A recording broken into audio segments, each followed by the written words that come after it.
Zumbi c'est pericoloso. Zumbi che criminale. Vous avez forcément vu passer ces images assez incroyables qui nous proviennent de Suisse à la frontière avec l'Italie. Et c'était ce samedi 26 avril, juste avant midi local. Ces images ont suscité énormément d'émotions dans la presse. Comme vous le savez, l'émotion n'aide pas forcément l'analyse. Ce que je vous propose, c'est d'essayer de comprendre ce que ces images nous permettent d'appréhender de la situation, mais surtout les limites de ces images. Mais beaucoup plus intéressant, les leçons que l'on peut dès à présent en tirer pour la culture de la sécurité. Mais juste avant de rentrer dans l'analyse de la vidéo, eh bien ce que je voudrais, c'est peut-être faire un petit écart et vous rappeler qu'il n'est pas impossible qu'au vu du buzz médiatique, le pilote de cet avion qui appartient à l'Aéroclub de Genève se soit dit qu'au final, samedi matin, il aurait mieux fait de rester au lit. Et oui, c'est avec cette transition que je vous propose de parler de notre partenaire du jour, Oli, que j'apprécie beaucoup pour différentes raisons. La première, c'est que je fais beaucoup de sport et que l'hydratation, c'est important avec l'eau, mais je préfère avec un goût. Et une des 3 gammes que nous propose Oli, eh bien, une boisson qui va vous permettre de vous désaltérer, mais également de refaire le plein de certaines vitamines, de magnésium, de potassium, bref, qui va vous accompagner à recharger les batteries. Les 2 autres gammes, c'est la gamme Ice Tea et la gamme énergisante. Alors, la gamme énergisante, à partir de 16 ans, est à consommer avec modération, je vais vous dire comme tous les énergisants, et la gamme Ice Tea, eh bien l'objectif tout simplement, c'est de vous apporter une alternative plus saine que les soft drinks. Alors si vous voulez tester tout ça, le gros avantage de Oli, c'est que ça arrive sous format de petits pots comme ça, moins d'emballage, c'est plus écologique. On vous a mis 2 coupons de réduction avec le lien juste en dessous, AT pour 10% ou AT5 pour 5 € de réduction. Allez, jingle. Roger ball.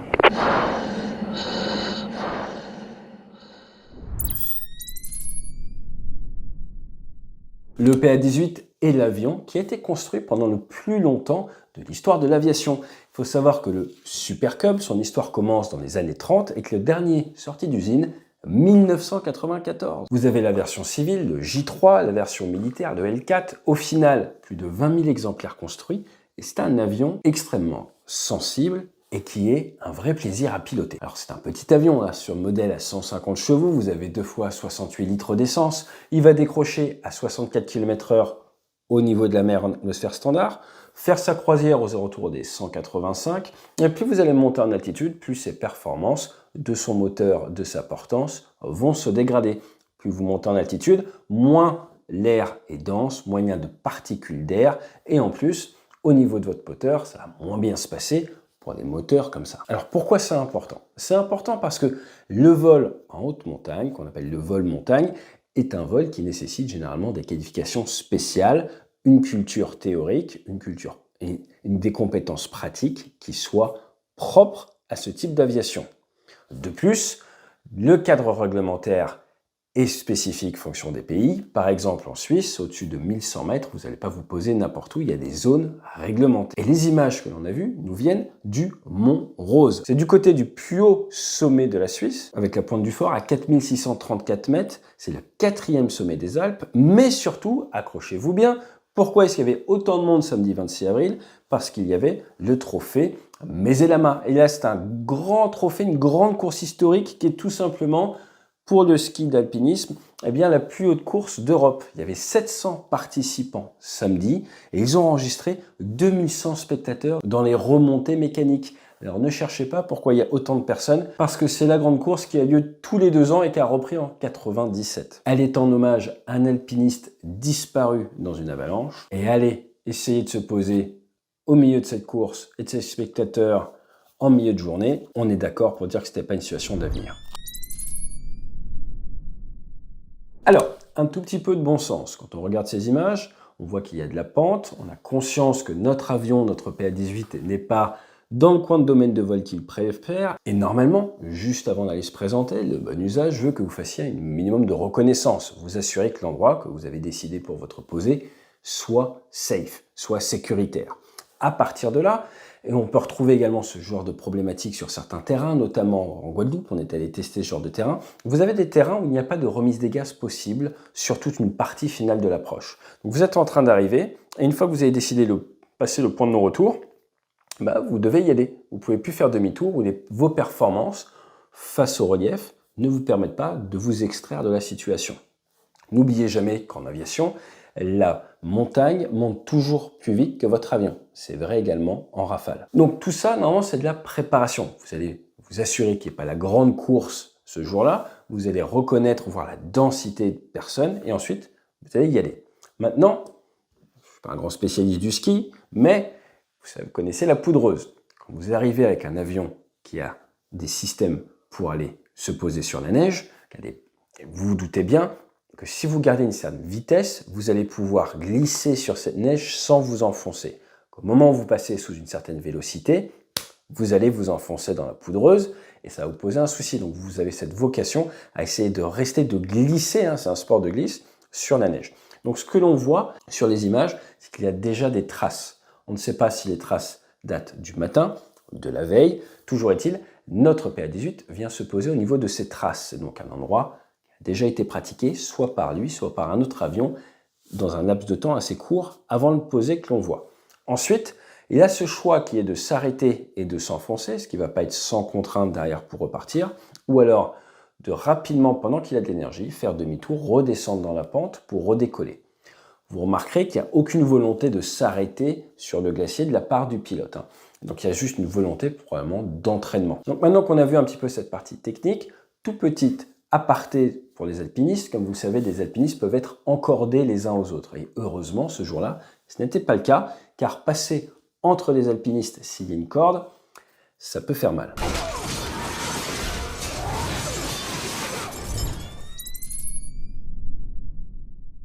En définitive, qu'est-ce qu'on peut retenir de cette vidéo qui a fait le buzz? Ce qu'on peut retenir en un, c'est on n'a pas tous les éléments, une enquête est en cours, ne faisons pas partie des personnes qui laissent leurs émotions dicter leurs opinions et jeter la pierre à un équipage qui a pris sa décision avec des billes que l'on ne connaît pas à l'instant T. Le deuxième point, c'est celui de la préparation. C'est un excellent rappel avant cette saison des vols de l'été, de l'importance de la préparation de mission qui va, dans le cas d'un pilote, dans la consultation de la météo, des NOTAM, les informations pour les pilotes, mais dans un cas de posé comme ça particulier, qui doit aller au-delà et même à s'intéresser au monde de l'alpinisme et donc à la présence de cette course. Vous ne pouvez pas être trop curieux.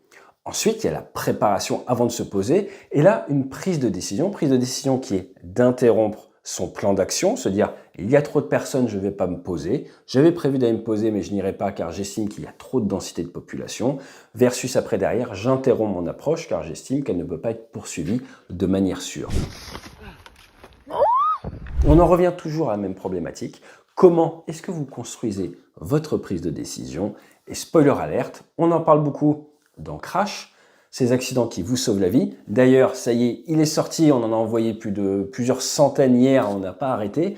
N'hésitez pas d'ailleurs, là pendant un mois, on vous met un patch débrief si vous commandez Crash. Donc vous allez sur le site débrief, on vous offre le patch débrief avec le bouquin, c'est génial. Et si vous ne voulez pas, vous voulez l'avoir plus vite parce qu'on n'en voit qu'une à 2 fois par mois, n'hésitez pas à aller sur Amazon. Et s'il n'y a qu'une seule chose à retenir de cette vidéo, c'est es-tu prêt à vivre avec les conséquences de ton manque de préparation? Et la culture du débriefing ne doit pas s'appliquer qu'à des accidents qui coûtent des vies humaines. Les leçons vont être extrêmement riches. Comprendre pourquoi le pilote s'est retrouvé dans cette situation est à mes yeux aussi important que comprendre pourquoi il est passé au milieu de ces alpinistes. Et le dernier point, n'oubliez pas, vous faites de l'aviation, vous faites de la voiture, vous faites n'importe quel type d'activité. De nos jours, tout le monde a une vidéo, tout le monde a une caméra et la foule juge de manière émotionnelle. Je pars demain matin pour Genève, rien à voir avec l'aéroclub, même si je vais en profiter pour voler dans cette région. Je vous rappelle qu'à l'heure actuelle, nous ne disposons pas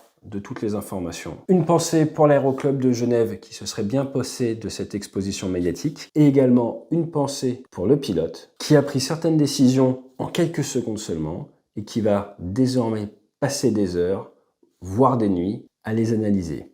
Quant à nous, eh bien, ça nous permet d'apprendre de cette situation. Et c'est ça aussi la magie des réseaux de nos jours, c'est que ça permet à tout le monde sur Terre d'apprendre de cet événement et peut-être, au final, que se poser en PA-18 va sauver des vies dans le futur, car d'autres pilotes repenseront à ces images et prendront les bonnes décisions en amont avant de se retrouver dans l'impasse. Je vous dis à très bientôt sur la chaîne et d'ici là, fly safe ou read safe et pourquoi pas à très vite sur le bassin d'Arcachon. On vient de se décider des dates des nouveaux stages standard et vol patrouille. Ça sera sur le bassin d'Arcachon, ça sera avec ULM Sud Bassin. Je vous en dis pas plus pour l'instant. Allez, si, je vous en dis un tout petit peu plus. 25, 26 juillet, 9 et 10 août, à Arcachon, sur le terrain. On vous prépare le premier jour, ce qu'on va appeler le stage standard, de la théorie et du simulateur, et le deuxième jour, de la découverte du vol en patrouille. Ça y est, j'ai teasé. Si ça vous intéresse, envoyez-nous un mail. En plus, la région est absolument dingue. Allez, fly safe. Il est où, Louis? Louis, arrête-toi! Arrête!